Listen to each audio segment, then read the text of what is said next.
So may pressure siya, hindi siya may press.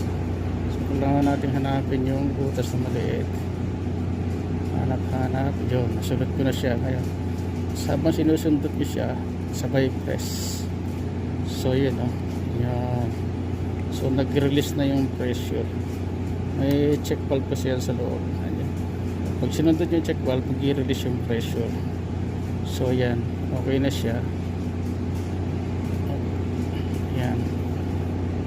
So wala na siyang pressure. Ayan. Yan, malambot na siya. Meron siyang yung may butas para maano natin yung check valve sa loob. So yun, tinamaan na yung butas yun. Yung pag-release ng pressure ng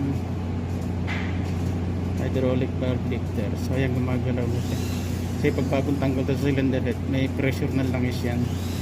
Self adjustment kasi yun, yan tawag, hydraulic valve lifter. So yun, ganun ang pag-release.